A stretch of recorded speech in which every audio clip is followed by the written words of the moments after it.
All right, tonight, we're not diving into a philosopher's mind, nor are we discussing great kings or castles. No, tonight, we step into the absolute mess that was a real medieval battlefield. And spoiler, it's not what the movies show. No pristine armor, no epic slow-motion duels, no triumphant horse charges bathed in golden light. What we're talking about is mud, sweat, sheer confusion, and steel smashing into flesh. This is what war actually felt like in the Middle Ages. Before we get into it, take a second to hit that like button and subscribe, but only if you actually enjoy this kind of raw historical chaos. Also, let me know where you're tuning in from and what time it is for you. I'm always amazed by how global this little channel has become. Now dim the lights, maybe kick on a fan for that subtle background hum, and let's walk no trudge into history. You wake up not to birdsong or the soft crackle of a fire, but to the sound of someone halfway between blowing a horn and shouting, "March," like it personally owes him money. There's no cozy bed, no pillow, no mattress, just the wet, cold earth. And let me tell you, sleeping in armor is like spooning, with a particularly clingy X, uncomfortable and oddly heavy. You stretch. Big mistake. Every metal link in your chainmail feels like it's welded to your skin. Around you, a dozen other poor souls groan awake with the same expression, deep spiritual regret. One guy is still asleep with his face in a helmet full of rainwater. Another is using a dagger to pull a slug out of his boot. And you're trying to decide if you should eat breakfast or apologize to your stomach in advance. Breakfast, by the way, is what historians would call a culinary disappointment of legendary proportions. It's a chunk of bread so hard you start to suspect it might deflect arrows. It might also be from last Lent. You chew slowly, not because it's delicious, but because your jaw still hurts from yesterday's meal, which included mystery meat and something vaguely vegetable-like. Wash it down with water. Ha, no. You drink warm ale because medieval water was basically a gamble with bacteria. Grooming? Forget it. You haven't seen your own face in weeks. You splash a handful of questionable water on your cheeks, mostly for the illusion of hygiene, and strap on gear that smells like fear and fermented onions. Then it begins. Someone on a horse who clearly hasn't walked a mile in his life screams, "Form up, move out, armor," clanks. Men grumble. One guy is already limping from stepping on a sharp rock barefoot, and the mud. The mud is actively trying to eat your boots. Like you take one step and feel the earth slurp at your soul like it's sucking your soul out through your toes. And guess what? You haven't even seen the enemy yet. You're cold, hungry, damp, and already wondering if this was the worst life decision you've ever made. Spoiler, it was. And still, this is considered one of the good mornings. March. The order finally echoes, and so you do. Not out of motivation, but because the alternative is staying behind and being accused of desertion. And that usually ends with something being chopped off. Your feet squelch forward one agonizing step at a time. This isn't just mud. This is medieval mud, evil, clingy, foot-stealing, soul-sucking muck. You stop for a second to fix your strap, and suddenly you're getting the stink eye from the guy behind you like he's this close to eating you if you slow down again. Let's talk armor. People romanticize it, polished breastplates, gallant knights.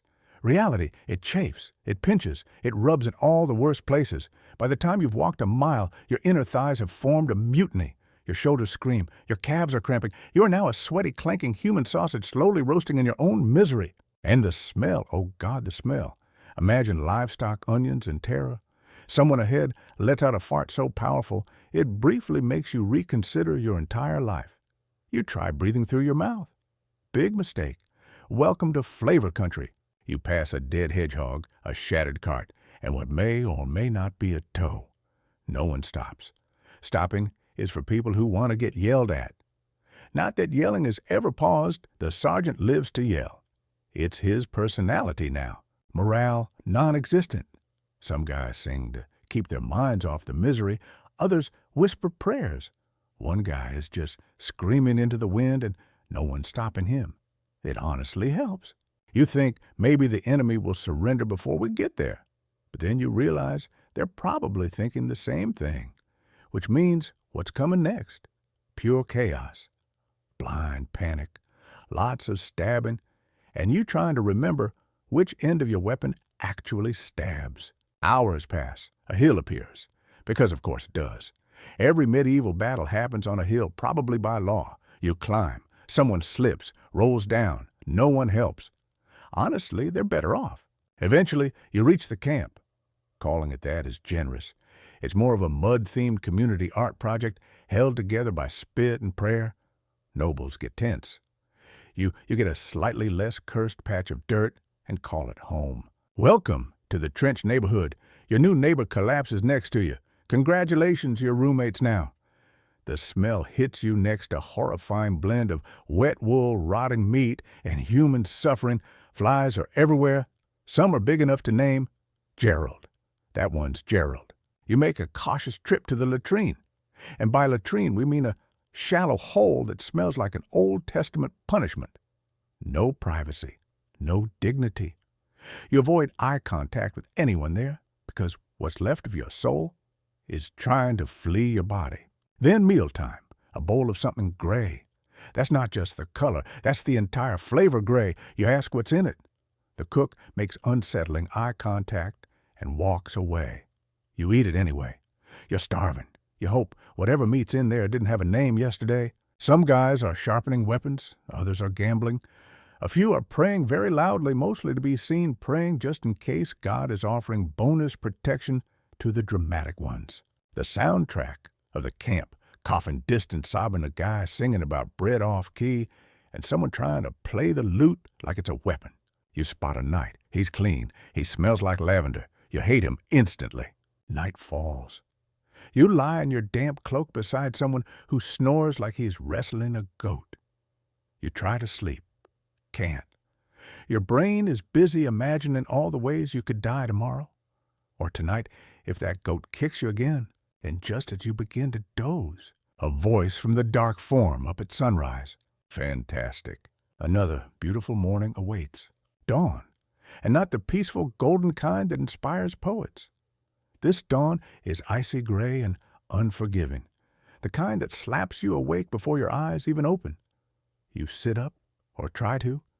Everything hurts. Your back, your legs, your neck. You're soaked in sweat mud and probably some stew that leaked out overnight. Your cloak is still damp. Your boots are somehow wetter than yesterday. Your blanket, if you can call it that, smells like the inside of an old boot, which makes sense because it was an old boot until someone stitched it into a rectangle. And the worst part, you're not dead yet. Trumpets blare loud, sharp, and way too early. You groan. So does everyone else. Across the camp, men begin the sacred ritual of pretending to be motivated. You crawl out of your lice-ridden cocoon and join the shuffle of your comrades, all of whom are sporting the same expression, "Please let me get stabbed somewhere non-fatal so I can take a break." Then comes the noble commander. He appears like a divine punishment on horseback, gleaming armor polished to a near-blinding shine. He's got the kind of posture only someone who's never dug a latrine or been punched in the ribs can maintain. He looks out over the army like a disappointed dad at a talent show. He clears his throat. Everyone braces. Men, he bellows. "Today, we fight for glory." Pause. A beat for dramatic effect. Someone near you coughs up something alive. "For our king, our lands, our honor." There are mumbles, not from patriotic fervor, but from indigestion. Yesterday's stew is staging a rebellion. Look to your brothers. Look to your steel. You do? The guy next to you is shaking, his helmet is on backward, and his sword is bent at a 45-degree angle. Inspiring. The enemy fears us. You seriously doubt that.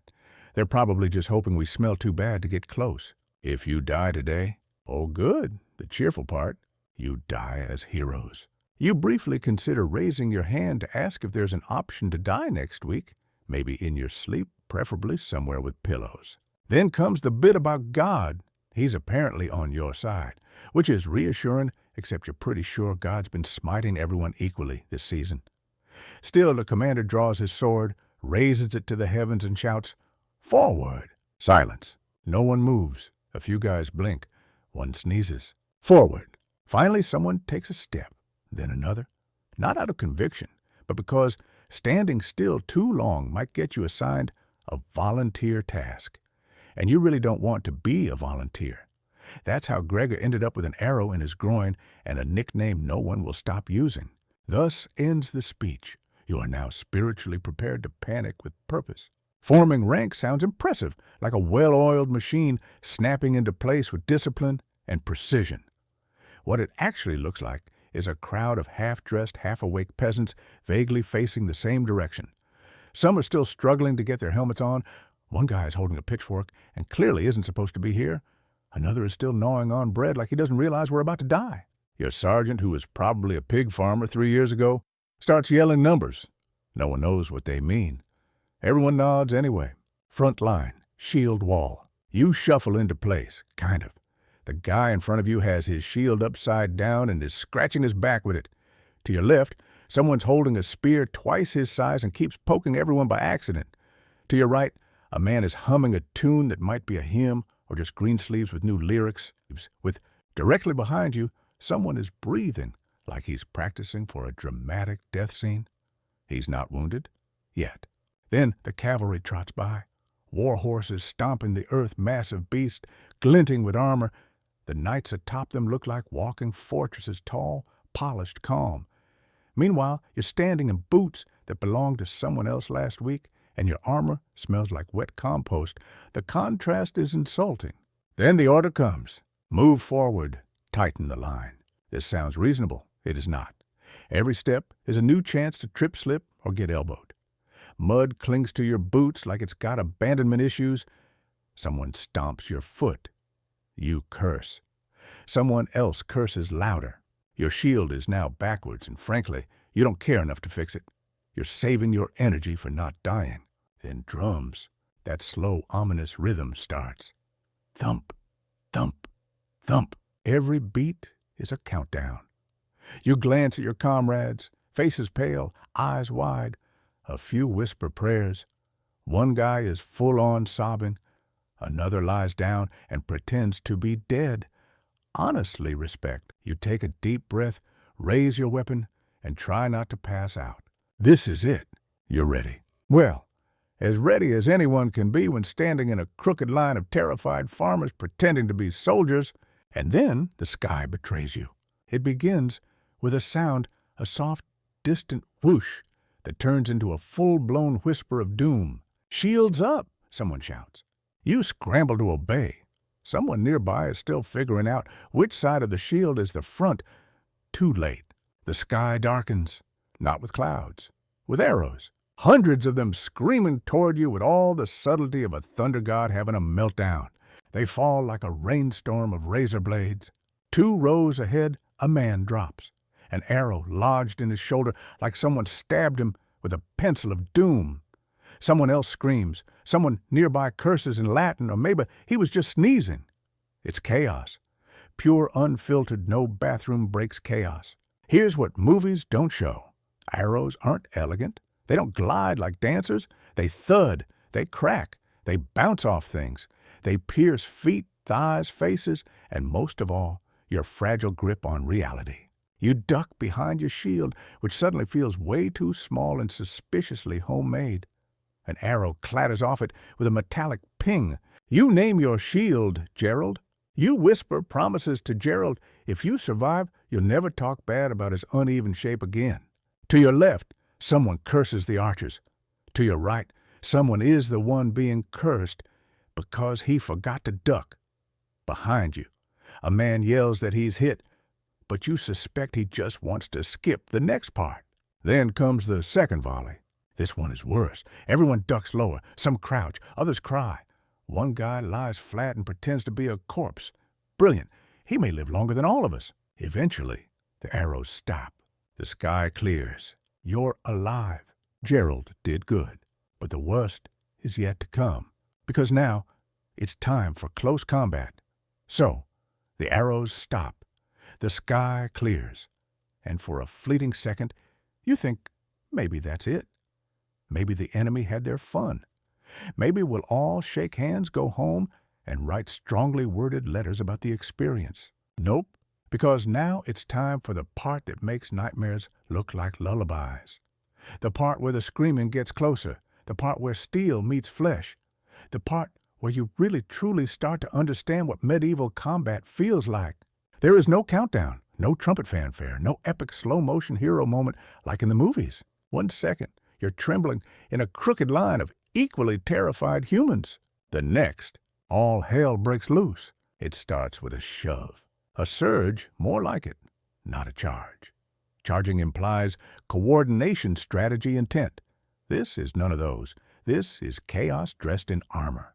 Someone ahead of you yells something inspiring. You can't make out the words. Could have been for the king or for glory or please don't let me die. He promptly trips over a rock and gets stepped on. You don't stop to help. Not because you're cruel, but because there are now hundreds of armored bodies behind you, all moving forward, whether you're ready or not. And then you hit. Literally. You crash into another human being like 2 sacks of potatoes wearing iron suits. All the space you thought you'd have to swing your sword, gone. You can barely lift your arms. Forget about swordplay. This isn't a duel. This is a street brawl held inside a sardine can. You flail. You swing your weapon. You don't even know what you're hitting. Your vision is narrowed down to blurry slits through your helmet. You hear a crunch, a yell. Something wet lands on your cheek. You pray it's mud. You push forward not with purpose, but because everyone else is pushing, and if you stop, you'll fall, and falling in this mess might as well be a death sentence. Metal crashes against metal. Wood snaps. Someone slams into your ribs. You turn just in time to see the glint of a blade. You duck. He misses. Hits someone else. You exchange a brief glance, half apology, half glad it wasn't me. You try to remember your training, but the only thing you recall is swing hard. Don't die. So you do. You swing hard at something. You miss. Then you hit. Something soft. Someone yells. Could have been them. Might have been you. Doesn't matter. Keep swinging. The thing no one tells you about medieval combat, it's close. Uncomfortably close. You are breathing in the sweat, spit, and fear of everyone around you. The guy in front of you smells like onions and regret.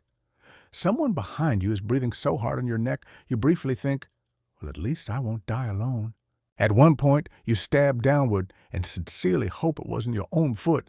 Your helmet fogs up. You can't see. You can't breathe. Someone's shoulder crashes into your side. You stumble, stagger, recover barely. Your gauntlet is covered in blood. Is it yours? Probably not. Could be. Doesn't matter. Keep going. A sword flashes. You duck on instinct. It grazes your helmet. You're pretty sure you'll hear that clang in your dreams for the rest of your life, assuming you live long enough to sleep again. Someone to your left is humming. Humming? A battle hymn, maybe. Or he's just lost his mind. You're not judging. You're half a step from joining him. You try to find rhythm, strategy, anything. But this isn't a chess match. This is a blender filled with meat, metal, and mayhem. People fall. Sometimes they scream. Sometimes they just go limp. You try not to look. You've already seen more than you ever wanted to. This isn't a fight. It's not a movie. It's not noble. It's a bar fight in hell. The sounds are worse than the sights. You think you're ready for screaming. You're not. There's the shriek of a lad who shouldn't even be here. The grunt of a man twice your size as he hacks someone in two. There's a wet splorch. You'll never forget someone stepped in something they shouldn't have. And the yelling. Oh, the yelling. Some men yell to psych themselves up. Some yell because they're in pain. Some yell because someone else is stepping on them. One guy yells because he forgot which side he's on and is now swinging at anyone who moves, including a bush. Above it all, someone's still shouting, "Hold the line," with the desperate energy of a man trying to stop a landslide with a spoon. No one's listening. You can't even hear yourself think. Your ears ring not from injury, but just from sensory overload. And then there's the weapons. Swords don't sing. They clang, smash, snap. A mace doesn't knock you over. It rearranges your face. A spear hits someone's chest and cracks like a broken promise. Arrows whistle past your ears, each one a sharp reminder that you don't want to be tall right now. But the worst sounds, the wet ones. There's a squelch as someone steps into a body, a slurp as mud, blood, and bile blend underfoot. The slap of something fleshy hitting something solid. You try not to imagine what it was. A horse screams. And if you've never heard a horse scream, congratulations. Keep it that way. It's a sound that bypasses your ears and goes straight to your soul. Somewhere nearby, someone's singing again. Off key. Maybe the same guy. Maybe a new one. Who knows anymore? Your vision narrows. Your hearing dulls. You're running on instinct now. Swing, step, breathe, swing. Don't fall, swing, don't cry. You feel something hit your back. A dull thud. You stumble. Turn. A man's eyes lock with yours. You don't know him. He doesn't know you. He swings. You block. Barely. You swing back. He dodges. A third man barrels into him. He disappears under the chaos. Gone. Just like that. No hero's end. No dramatic scream. Just gone. And that's the real truth about medieval combat. You don't die like a hero in slow motion with a dramatic soundtrack. You die in a pile, face down, crushed by someone who might not even notice. You get stabbed in the back. You slip in someone's vomit and catch a mace to the jaw.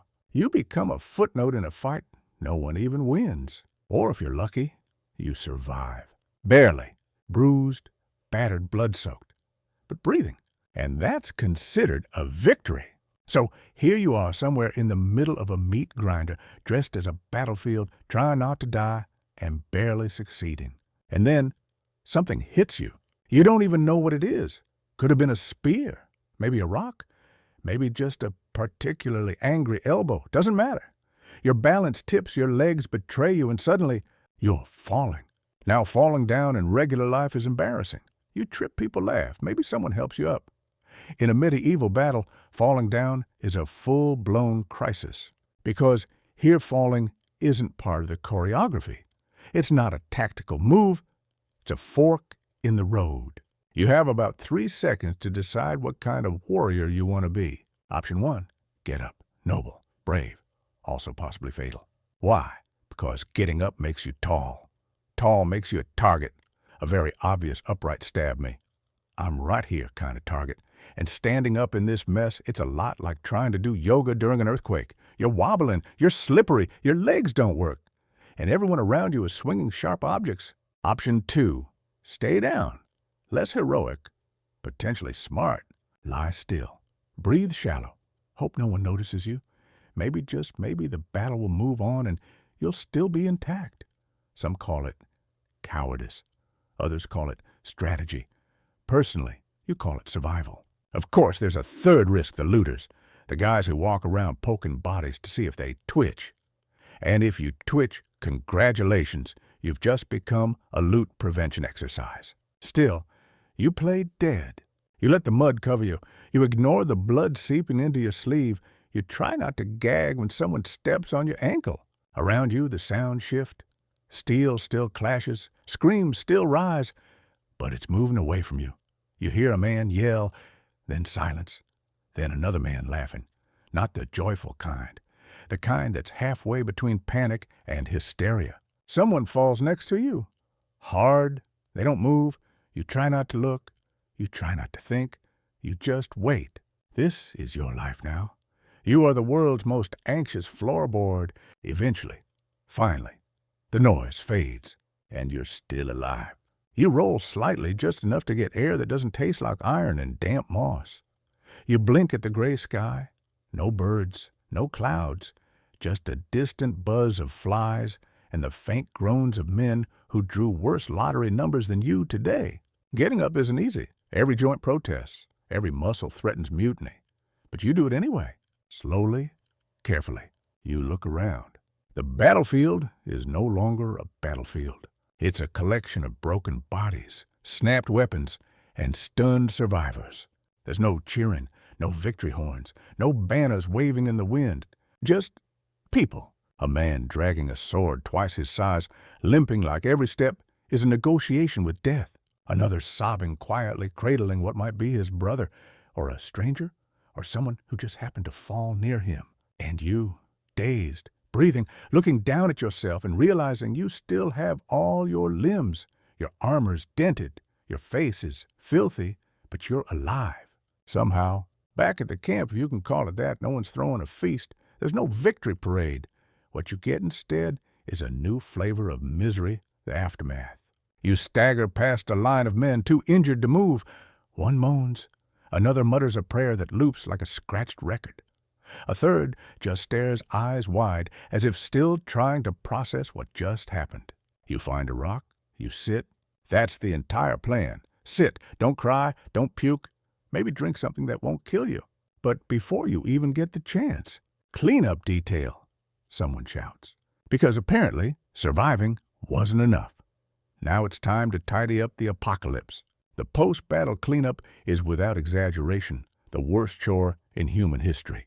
You thought shoveling stables was bad. Try moving what used to be people into rough piles, some covered with cloaks, some not. Some you recognize, some you desperately wish you didn't.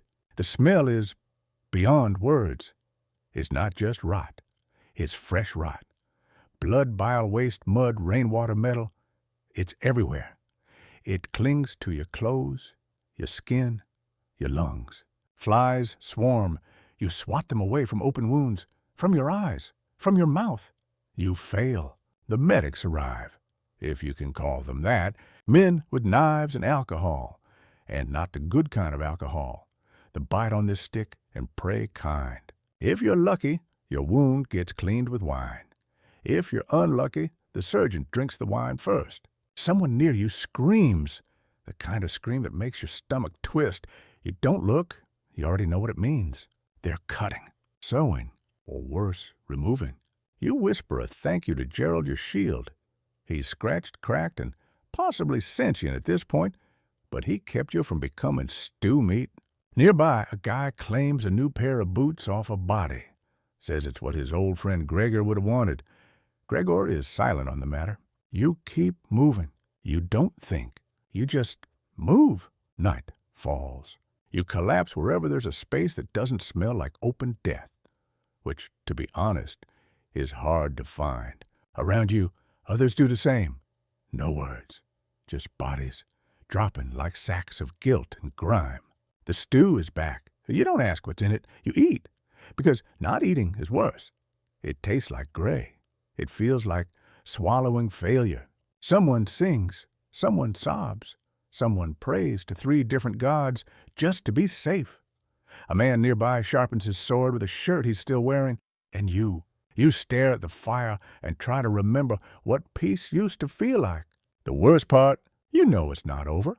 There will be another march, another fight, another hill to die on.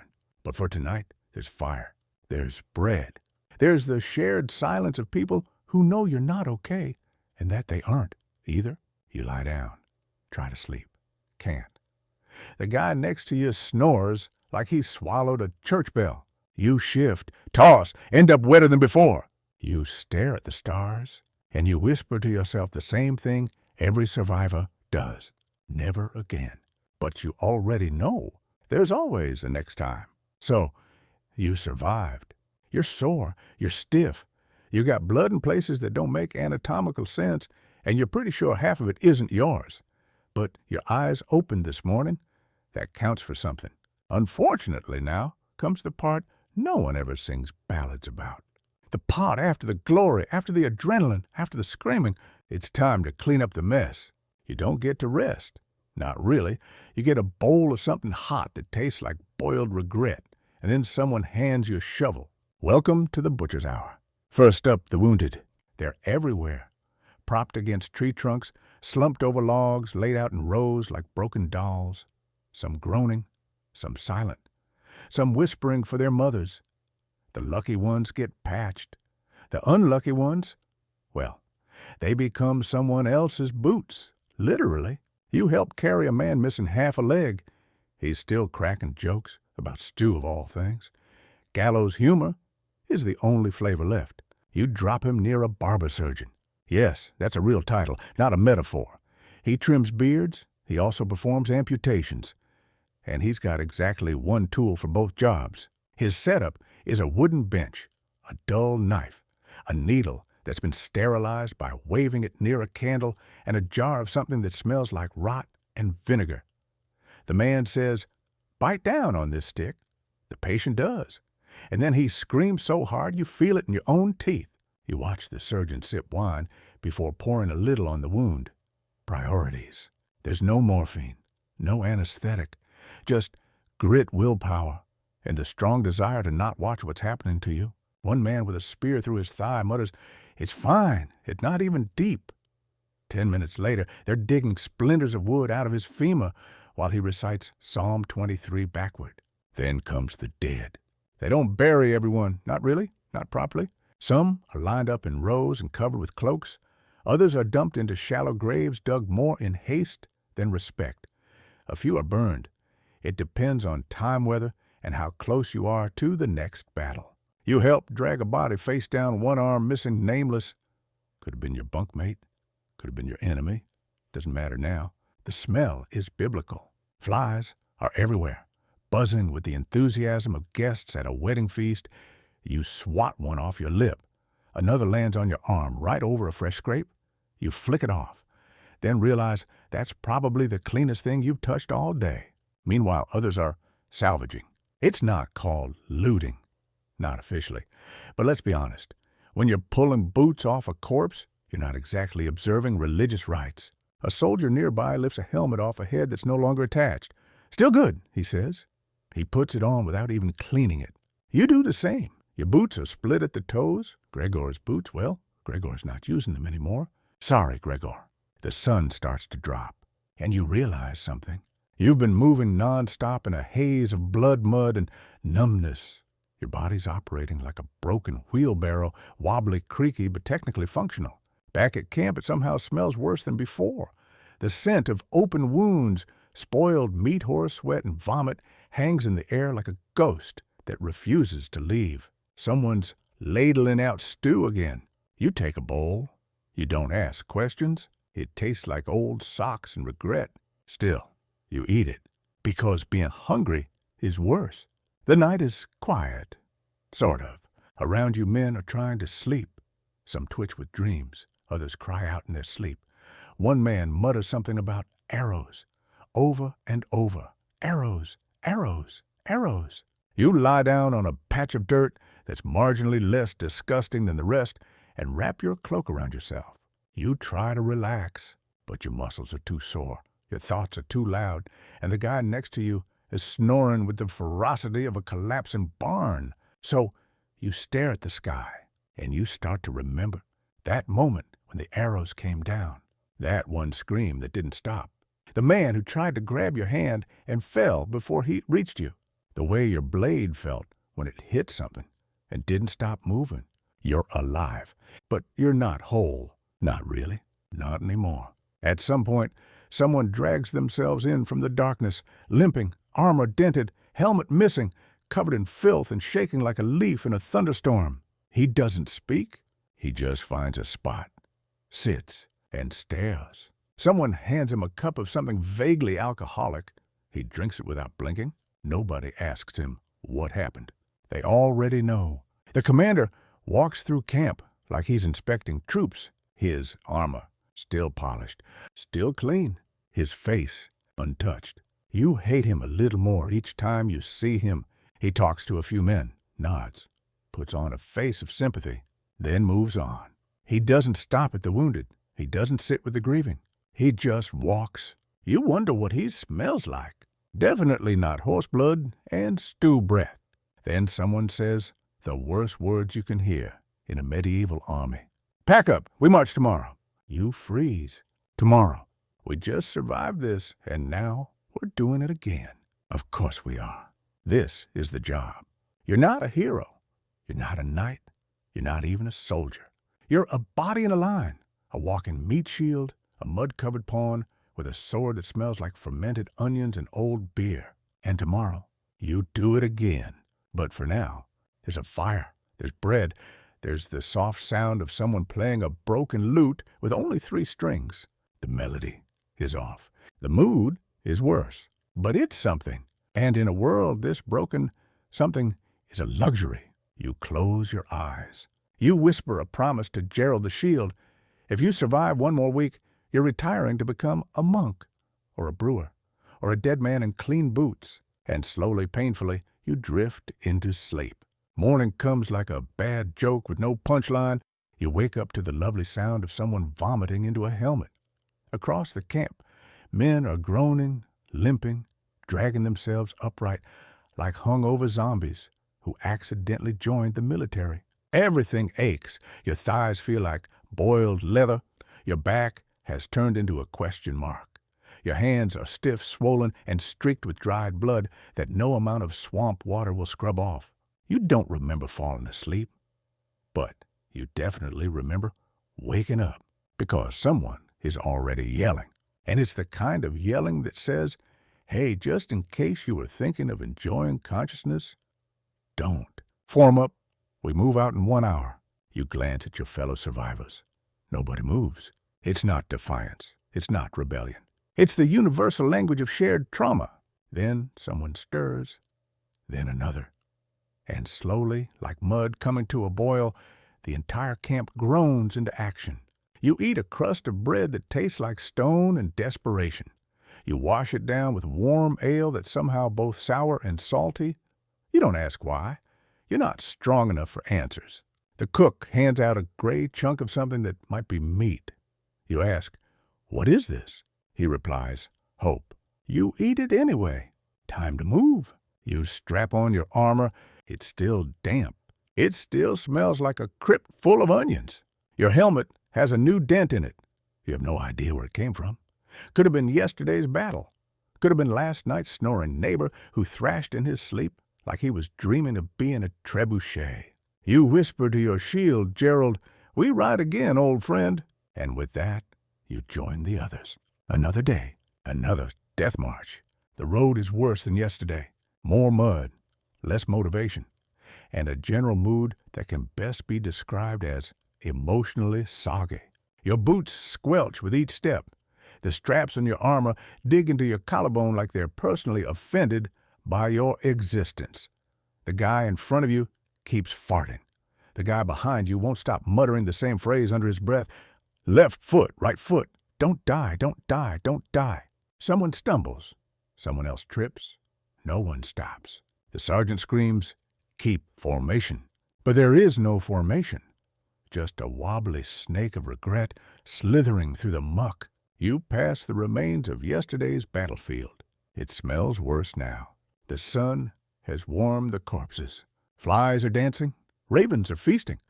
A horse carcass lies half sunk in the mud steam rising off it like it's still trying to escape.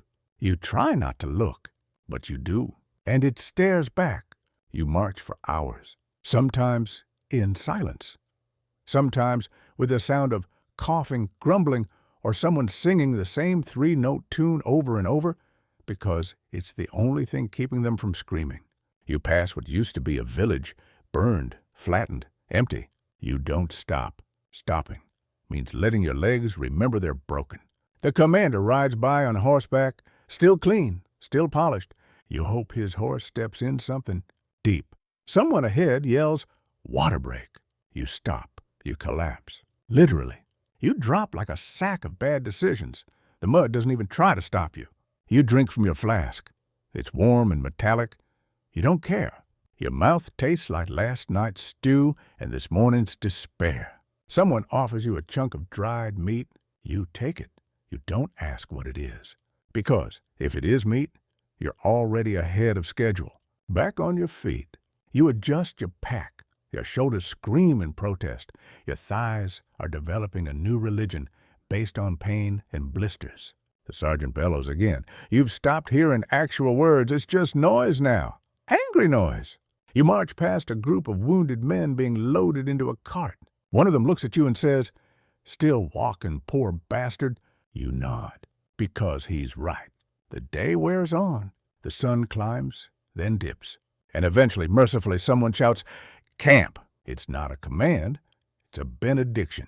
You fall to your knees, not out of reverence, but because your knees gave up 10 miles ago and have just now filed for retirement. You drop your gear. You sit in the mud. You breathe. You might even cry a little, but it's okay because you're not dead. And around here, that's what we call winning. Camp is a patch of dirt next to a crumbling stone wall and some trees that look like they're trying to die quietly. Tense, if you're lucky. If not, it's just you, the ground, and whatever gods you still believe in. You start a fire. It smokes more than it flames. You try to dry your socks. They hiss like they're angry. Someone collapses face first into the mud. No one helps.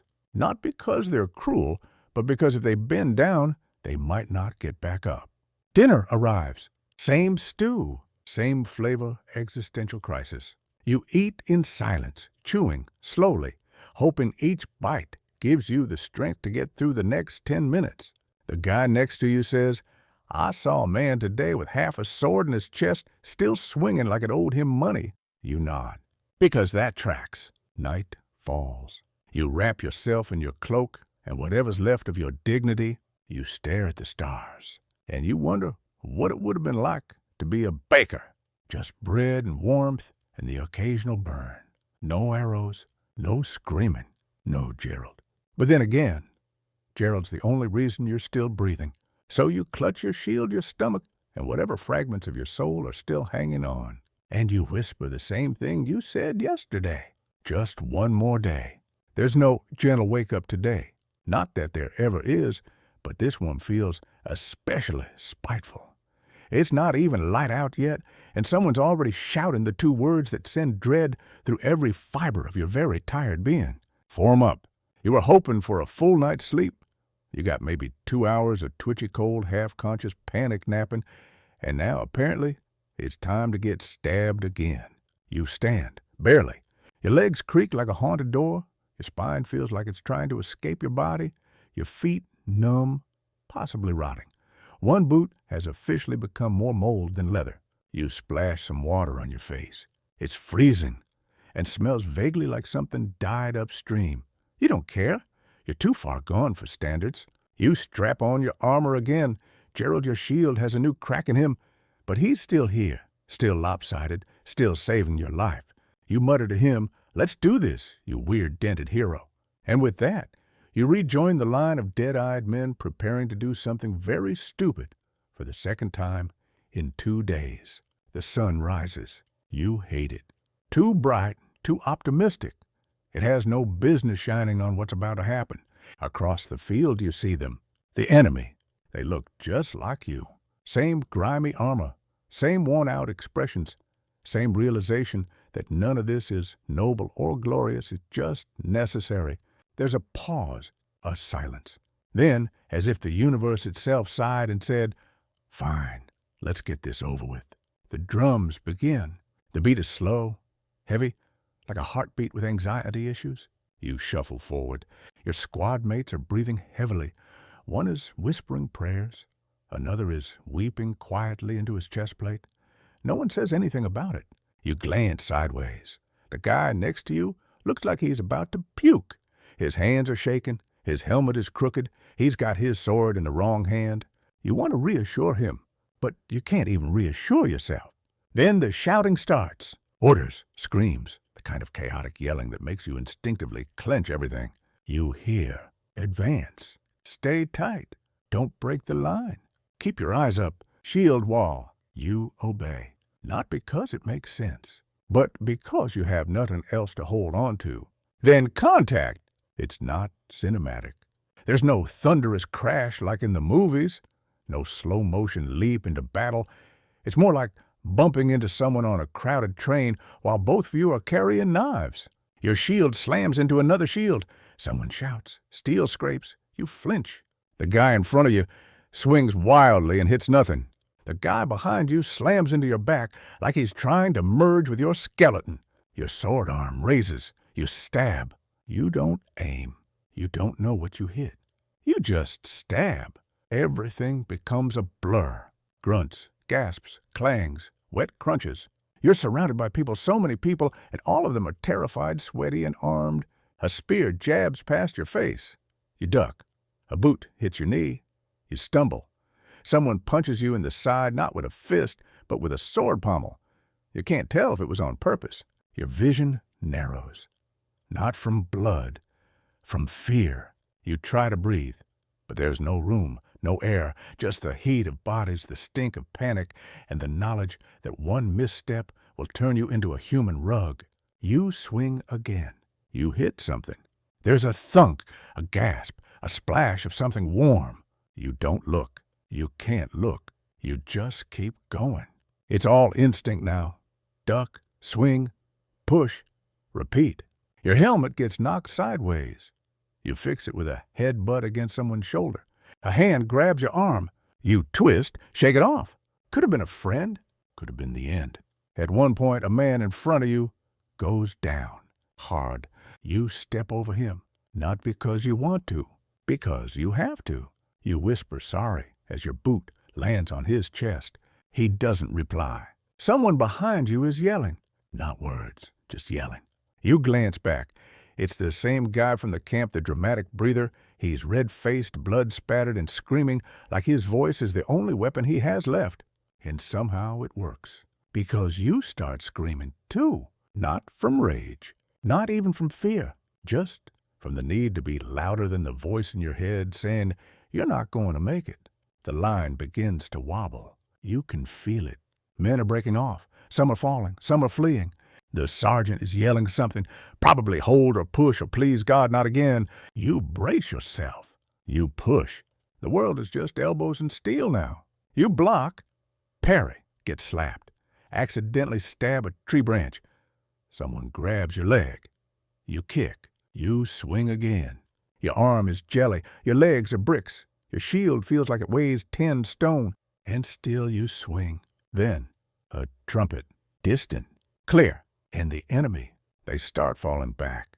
Not because they're defeated, but because they're tired. Because everyone here is done. Everyone has hit the wall of exhaustion and said, you know what? Let's not die right now. You don't chase. You don't celebrate. You just breathe. Because breathing is hard enough already. The field goes quiet. Not silent. Just less loud. You stagger back. Your sword is covered in grime. Your arm is numb. Gerald is cracked all the way through. You whisper, good job, buddy.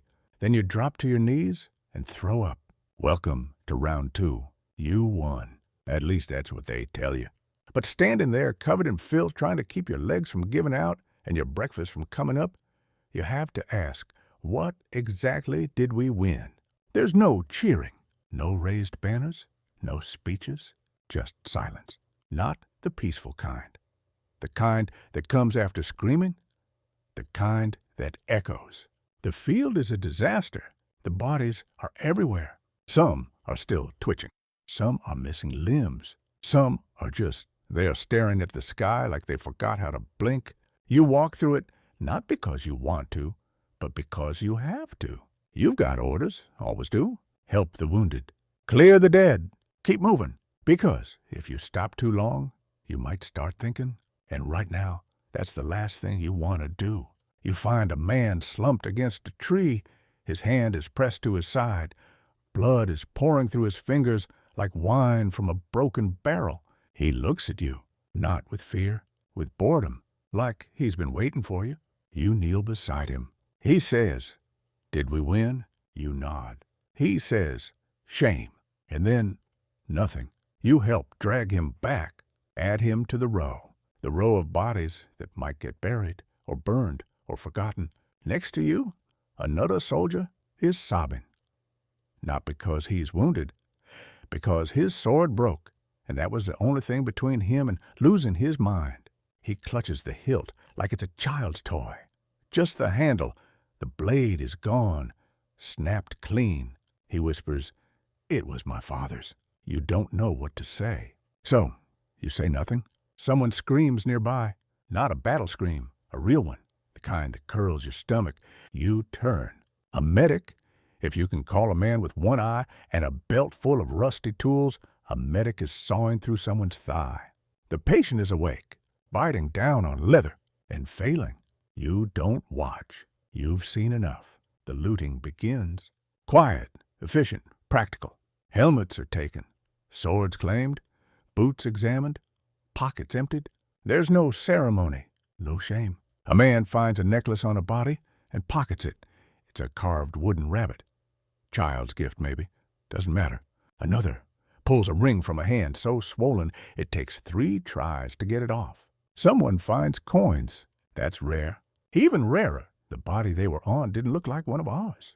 You keep walking. You're not looking for anything. You're just trying to stay busy. A familiar face appears. It's Thomas, or what's left of him. You recognize the helmet, the laugh lines around the mouth. You kneel down, reach out, and close his eyes. You think about saying something, but the words won't come. So instead, you stand and move on. Back at camp, the mood is strange. Some men are laughing, not happy laughter. Hysterical, delirious. The kind of laugh that comes from seeing something so horrible your brain tries to drown it out with noise. One man's retelling the battle like it was a tavern brawl. He says he killed 5 men with a ladle. You know it's a lie. He knows it's a lie, but everyone lets him have it. Because if that lie keeps him from breaking, let him keep it. The stew is back. Same color, same smell, same flavor gray. You eat. Because it's easier than not eating. Because hunger is a luxury you don't have time for. Because chewing gives you something to do. Besides, remember. A man nearby says, I saw a knight fall off his horse and land on his own lance. He laughs. Another says, one of them slipped in pig guts and got his head caved in with a shovel. Someone else says, I pretended to be dead. Laid under a horse for half an hour. You nod. Because, honestly, smartest man in the army. You sit by the fire. Gerald, your shield lies next to you. Cracked. Dented.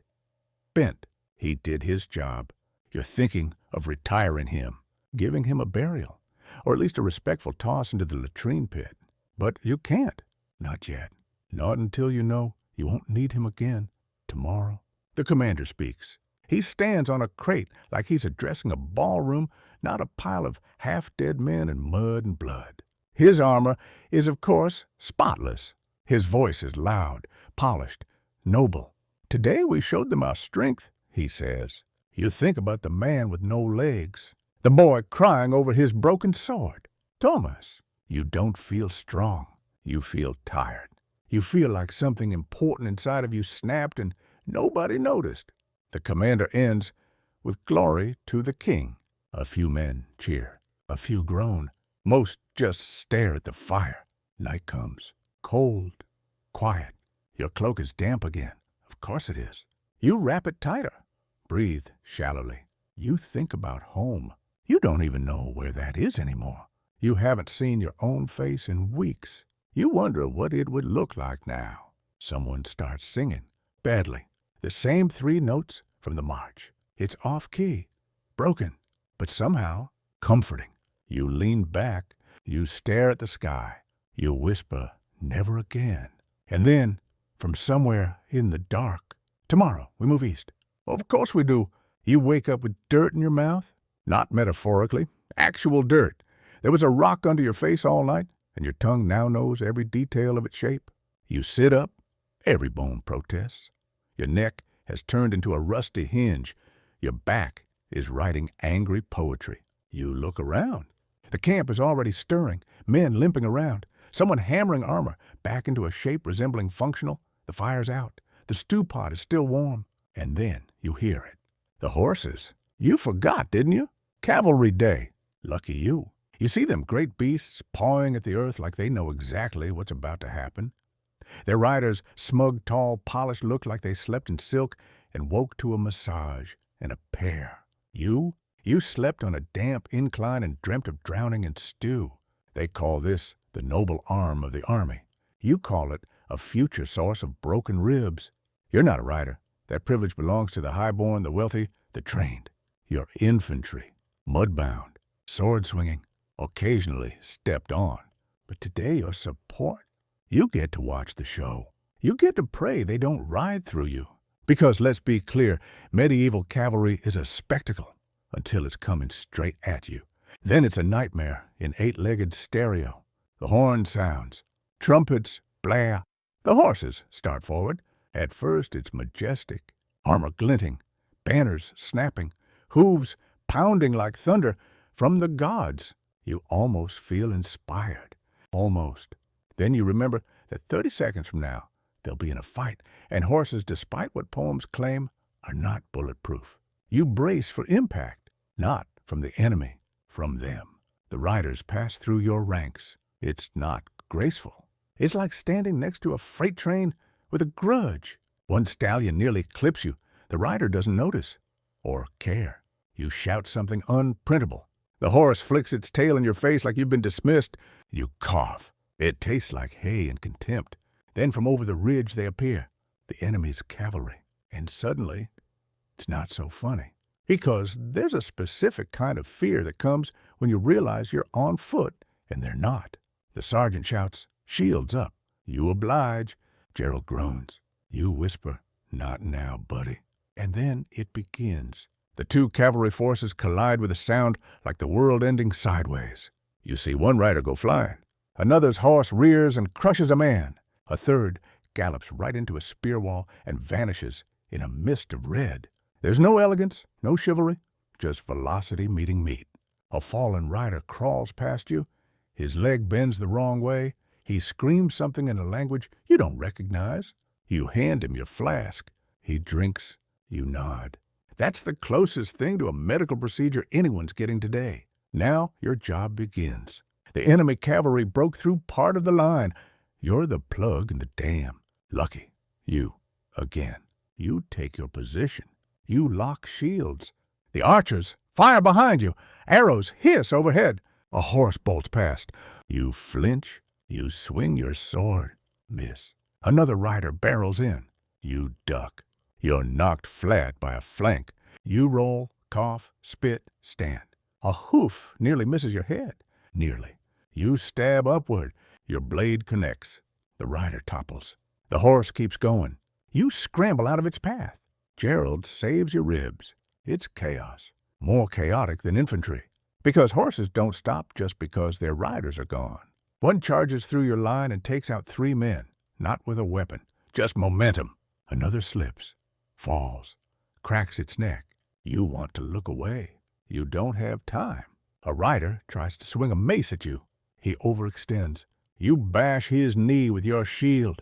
He topples. You step back. He begs. You hesitate. Someone else finishes it. You keep moving. There's dust in your eyes. Blood on your arms. A horse neighs wildly nearby, its reins caught on a spear. You free it. It bolts. You hope it runs far, finds a field, a stream, a life without screaming. You realize you're standing still. Bad idea. You move again. Eventually it ends, sort of. The enemy cavalry withdraws, or flees, or dies. Hard to say. What's left of your line is breathing. Mostly. The ground looks like a giant lost a game of dice, made of bones. You sit, not on purpose. Your legs just give out. You look at Gerald. Cracked again. You mutter, "You're the only partner I trust anymore." Nearby, a horse limps through the battlefield. Its rider is gone. Its eyes look wild. You think about catching it. Then you remember your last horse interaction. You let it be. Back at camp, the stories begin. Always the stories. Did you see me take down that rider? No, but I saw you fall in a puddle. Wasn't a puddle. It was a tactical depression. You laugh. Genuinely. First time in a while. Dinner is stew again, with a new flavor horse. No one says it out loud. Everyone knows. You eat. Because it's hot. Because you're hungry. Because the world hasn't offered you a better option. That night, you dream of hooves, of thunder, of running.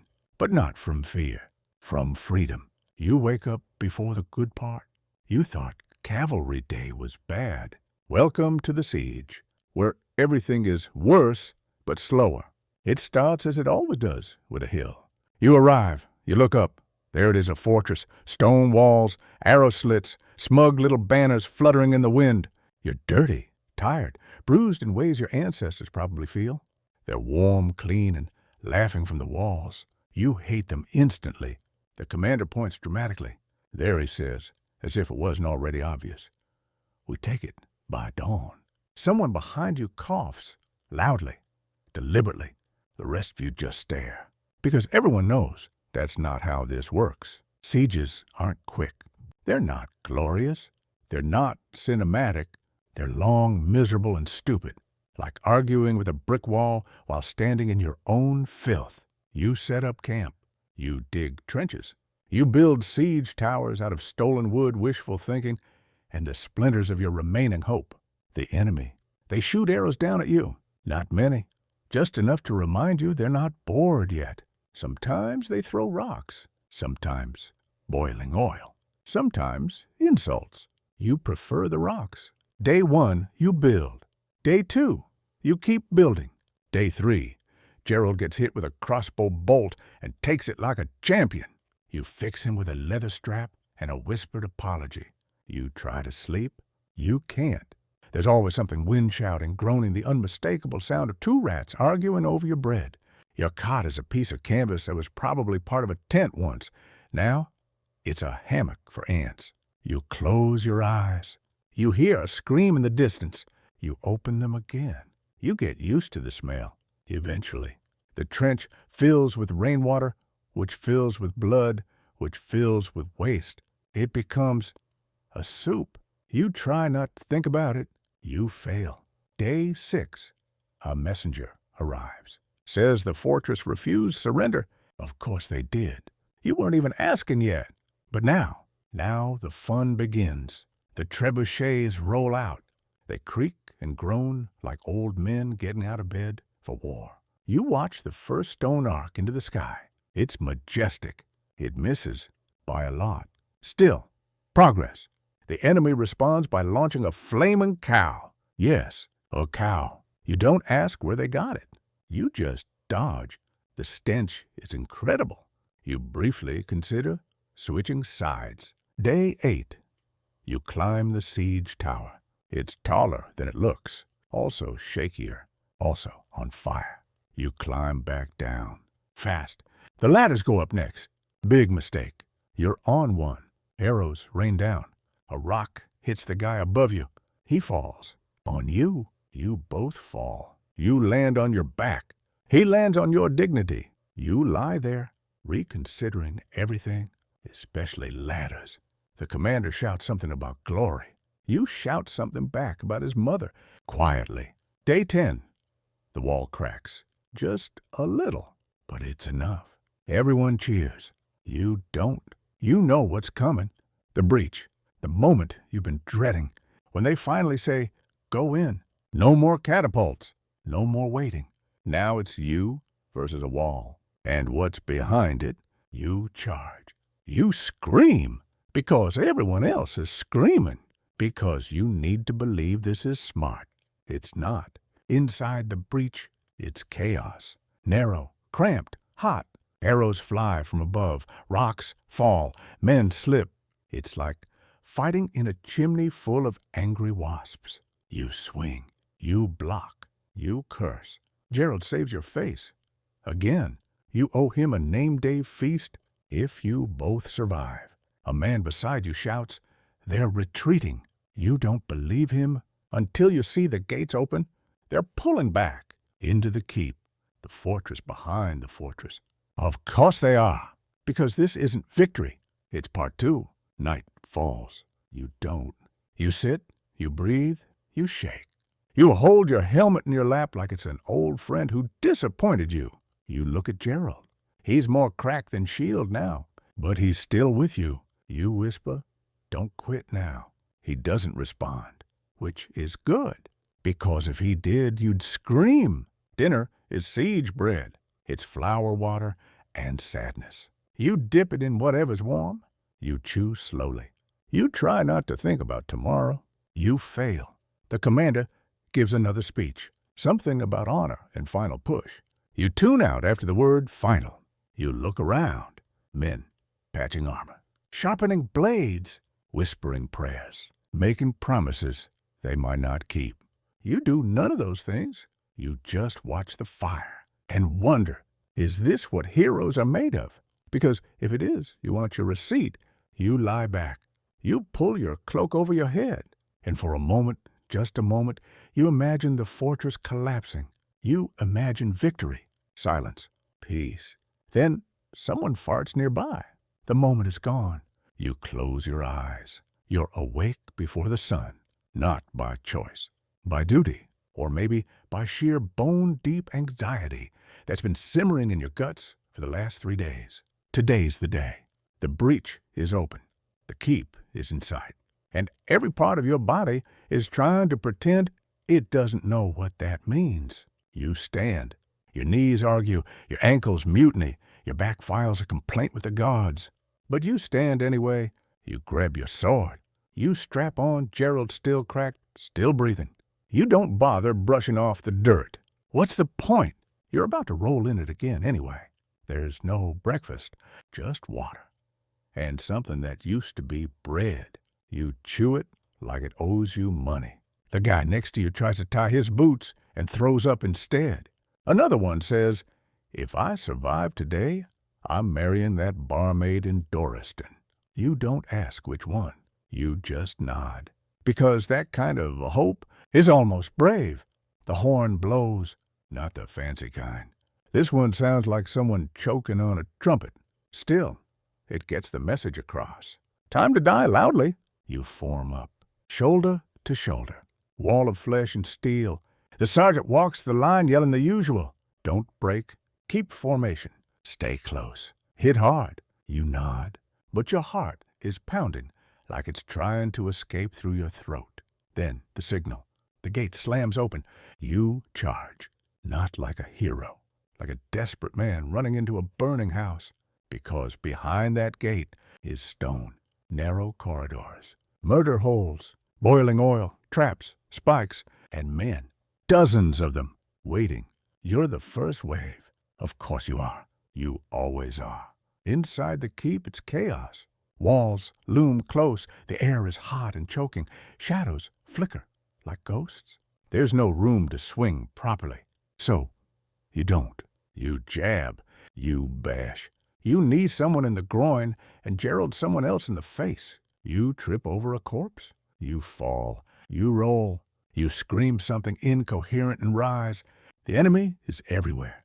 Faces behind visors. Spears from the side. Arrows from above. It's like being attacked by the inside of a nightmare. You block. You counter. You push forward. Because stopping means dying. At one point, you find yourself alone in a side hallway. Just for a moment. You lean against the wall, panting, bleeding. You look down. You've been stabbed. Somewhere. You're not sure where. You patch it with a rag in pure denial. Then back in. The central hall is a bottleneck. Bodies jammed shoulder to shoulder. It's not a battle. It's a riot. You hear men calling for help. You hear others choking.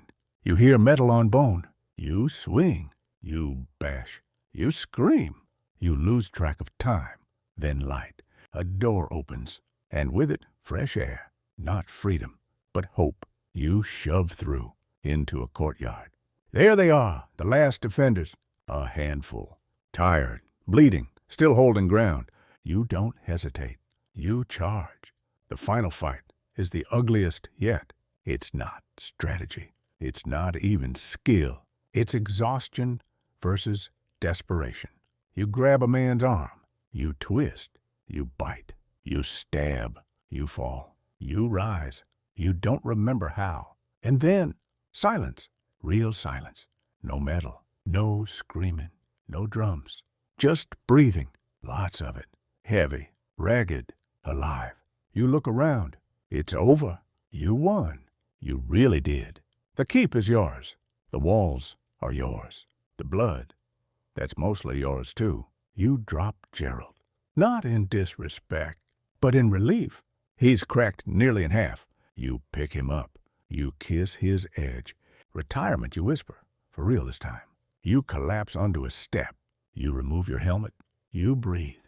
You exist. And that's enough. For now. Later, the commander arrives.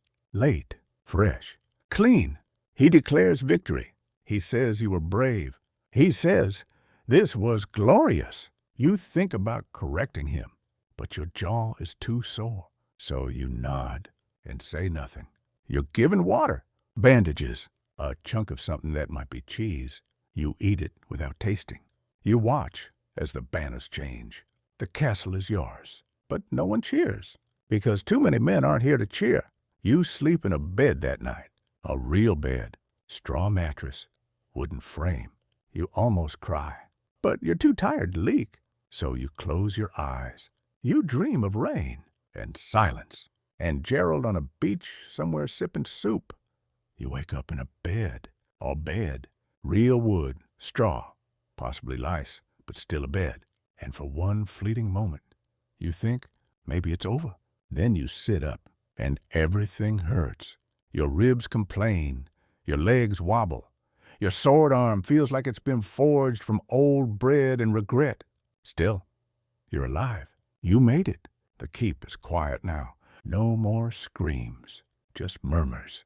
The occasional clang of armor being removed, the creak of a gate, a soft thump of boots on stone. It's the sound of people realizing they survived and now have no idea what to do with themselves. You step outside, into the courtyard where dozens of men fought. It looks smaller in daylight. The blood's still there, dark sticky patches, smeared handprints. A helmet with a crack down the middle sits forgotten near the well. You see Gerald leaning against a wall where you left him, still cracked, still here.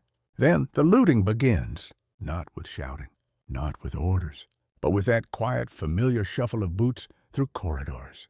You're told to take what you can. Your reward, they call it, for surviving. You walk into a noble's chamber. Silk sheets, golden cups, a polished mirror. You stare at yourself. You barely recognize the man looking back.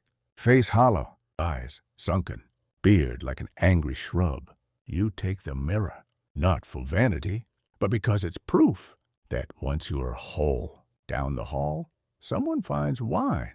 Expensive, dusty. It spreads like fire. Men cheer, toast, victory. They shout it like they're trying to convince themselves it's a good thing. You drink, because refusing would be suspicious, because wine is warmer than memory. You find a trunk, jewels, fabrics, a diary. You flip through it. It's in delicate handwriting, names, recipes, a drawing of a cat. You close it. You leave it. You're not here to rob ghosts. Some men aren't so careful. One finds a woman's necklace and laughs. Another dances with a dress like it's a joke. Someone smashes a harp. Too soft, they say. You leave that room quickly. You don't want to see what else they'll break. The commander arrives later, proud, smiling. He gives a speech about triumph, honor, and something about the glory of the realm. You count 3 lies in that sentence, but you nod anyway, because you still want your pay. Then he says the worst part. We march again in a week. A week you just fought your way through hell, and now you're expected to walk back into it. No rest, no peace, just more war. That night, you sit on the parapet. The wind is cold. It smells like ash and blood. You stare out at the horizon. Somewhere out there is home. You wonder if it misses you. You wonder if you'd even recognize it. A younger soldier joins you, still fresh, still hopeful. He says, "You were amazing today." You grunt.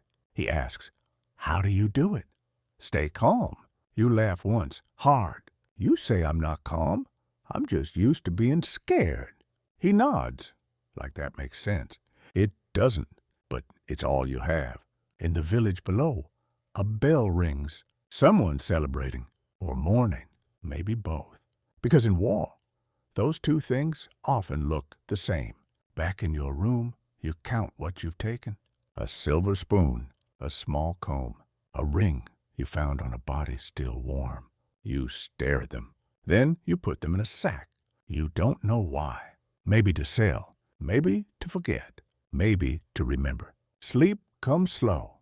Your hands twitch. Your feet ache. You dream of the keep again. Only this time, you're defending it, and someone else is charging in. You wake up soaked in sweat. Dawn. Again. Another day. Another hour in this cursed cycle of marching, murdering, and mending. But for now, you have 5 minutes.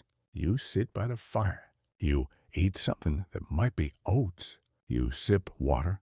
You breathe. You exist. And right now, that's enough.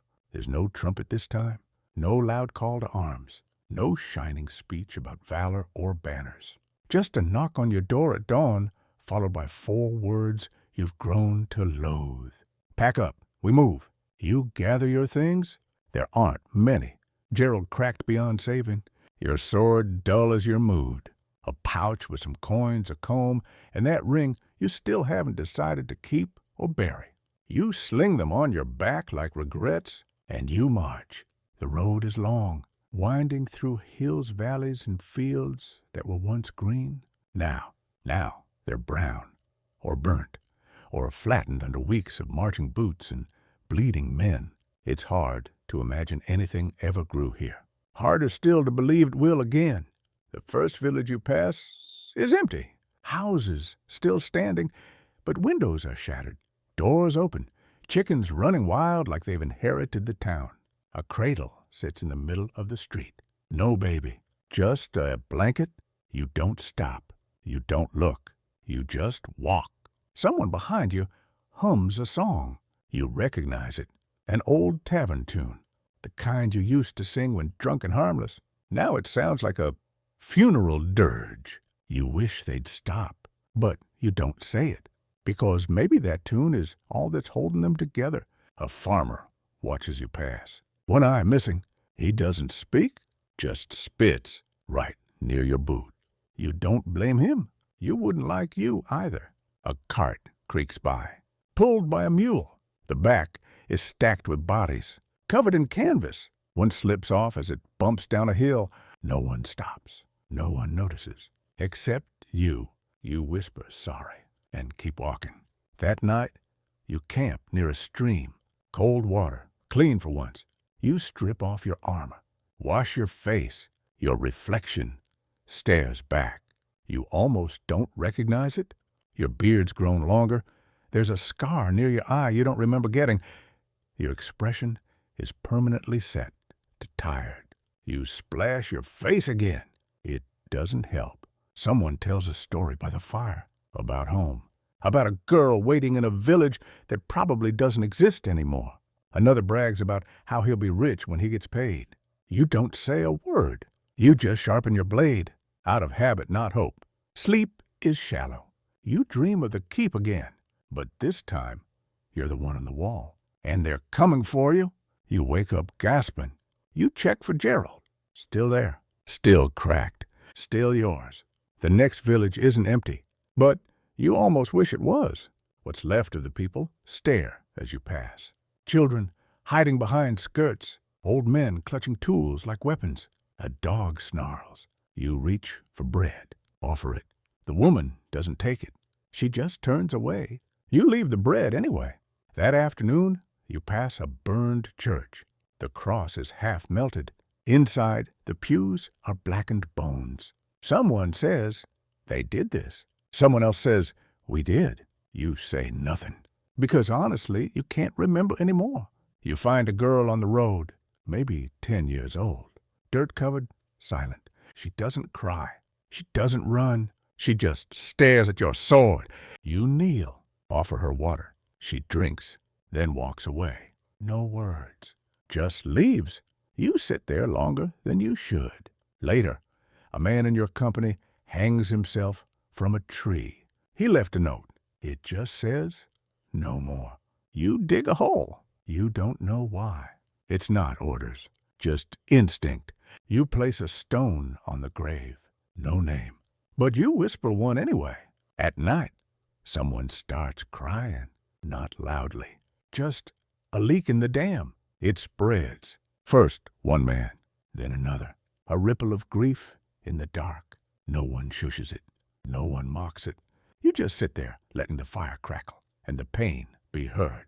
Eventually, you reach the halfway camp. There's a wall, a gate, a man with a book asking for your name. You say it. He flips a few pages, then says, still alive, huh? You nod. He stamps something and waves you through. Inside, it's quiet. Too quiet. Like a town that's seen too many ghosts and decided to keep its voice down. You get a bed, a real one. You sleep hard. You don't dream, which feels like a miracle. Tomorrow, you'll march again toward another city, another war, another wall to climb or die trying. But tonight, you just breathe. Not because it's peaceful, but because you still can. The war ends quietly. No final battle. No trumpets. No parade.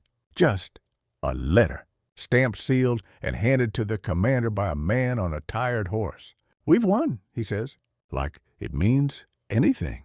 You don't believe it at first. You think it's a trick, some cruel new tactic to make you drop your guard.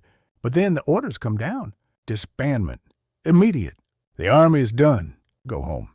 You're free. Whatever that means. They give you some coins. Not many. They hand you a paper. It says you're served with honor. It doesn't mention the mud, or the screams, or the pieces of you that stayed on foreign soil. Still, you fold it, tuck it into your pack. It's the only thing you have that says you mattered. You walk alone. No more columns. No more orders. Just you, the road, and a quiet that feels louder than any battle. The world smells different. Cleaner. You hate it. You pass by a farm. Children laugh in a field. Their mother waves. You don't wave back. You just keep walking. Because seeing life go on without you hurts worse than any wound. You finally reach your village. It hasn't changed. That's the worst part. The same crooked fence, the same slanted roof on the inn, the same church bell you heard as a boy. It's like the war never touched it, like you never left. People stare. Some smile. Some avoid your eyes. One man says, "Didn't expect to see you again." You nod. You didn't expect it either. Your house is still standing. The door creaks the same way. The floor still groans on the third plank. You sit down on the bench by the hearth. Everything's familiar, and you feel like a stranger. There's a knock. A neighbor. He brings bread. Says for the hero. You don't correct him. But later, when no one's watching, you tear the bread in half and throw it to the birds. You try to sleep in your own bed. You can't. It's too soft, too warm. You end up on the floor wrapped in your old cloak hand on your sword hilt, out of habit. Gerald leans against the wall, still cracked, still with you. You visit the tavern. People want stories. You give them some, but not the real ones. Not the boy who bled out calling for his mother. Not the girl on the road who didn't cry. Not the smell of burning horses or the weight of a man's final breath in your arms. You tell them about the ladle fight. That one always gets a laugh. One night, you walk to the river. You sit on the bank. You pull out the ring. Still haven't sold it. Still haven't buried it. You stare at it, then toss it in. Not with anger, just letting go, one thing at a time. You get work. Hammering, mending, chopping wood. People say you're strong. You smile. But inside, you feel hollow, like you left the best parts of yourself in the mud miles away. Someone asks if you'll marry, settle, start over. You say maybe, but you don't mean it. Because every time you close your eyes, you see faces. Some you killed, some you tried to save, some that just watched. You stop wearing the uniform. You hang it up, not as a trophy, as a warning. You look at it sometimes, not with pride, with disbelief that you wore it, that you lived through it. One day, a boy knocks at your door, says he heard you fought in the siege, wants to be a soldier too, wants to be brave. You look at him, skinny, wide-eyed, soft hands. You kneel. You say being brave is not the same as being lucky. He asks what you mean. You say go home and close the door. That night, you finally cry, not loudly, not all at once. Just a slow leak, a quiet unraveling. Years of pain dripping out one tear at a time. And when it's done, you sleep for real. End of part 14. Let me know when you're ready for part 15, the final chapter, where we say goodbye to Gerald, reflect on everything left unsaid, and try somehow to find peace in a world that forgot the war, but can't erase its ghosts. Ban John Noy continue. Chat GP Jonoy, Part 15 of 15, Saying Goodbye to Gerald. A quiet ending for a loud life. You wake to birdsong, not shouting, not horns, not screams, just the soft, steady trill of morning. You sit up slowly. Your bones still ache, but it's a familiar ache now, the kind that says you're still here. It's been months. The world has moved on. The war is a memory now, a story told in taverns, a tale children half believe, a badge worn by those who made it back. You don't wear yours. You don't need a symbol. Your silence is enough. You haven't touched Gerald in weeks. He leans against the wall, still cracked, still patient, still loyal. But, it's time. You walk to the woods, the same ones you played in as a boy. You dig a hole, not too deep, just enough. You lay Gerald in it. You press your hand to the wood one last time, then whisper, "Thank you." Then you bury him, no ceremony, no tears, just a quiet farewell for the only companion who never asked questions, never betrayed you, never left. You sit on a stump nearby, watch the wind shift the leaves. You think about the men who didn't make it. You think about the ones who did and never really came back. You think about Tomas, about the man with the broken sword, about the boy with big dreams and no idea what valor costs. You think about the silence after the battles, the way peace feels heavier than war sometimes. Someone calls your name. You turn. It's her. You hadn't spoken much before the war. Now she brings you food sometimes, walks with you to the river, says very little. You like that about her. Today she just smiles, sits beside you, doesn't ask questions, just lets the silence stretch. Not heavy, not sad, just real. You tell her about Gerald, about how he saved your life more times than you can count, about how it felt to finally let him rest. She listens, then says, "He was lucky to have you." You nod, maybe. Later, you walk back to your house. You pass the old inn. It's louder now. Men telling stories. Someone sees you and raises a mug. You raise your hand back, but you don't go in. You've told all the stories you need to. The real ones live in your chest, not in ale-soaked laughter. That night, you light a candle. You open the old journal you started days after you came home. You write one sentence, "I survived." You close it, blow out the flame, and for the first time in years, you lie in your bed and sleep, not from exhaustion, not from collapse, but from peace. Because sometimes surviving is the most heroic thing you can do. Because sometimes being a soldier means knowing when to stop fighting. Because sometimes you've earned the quiet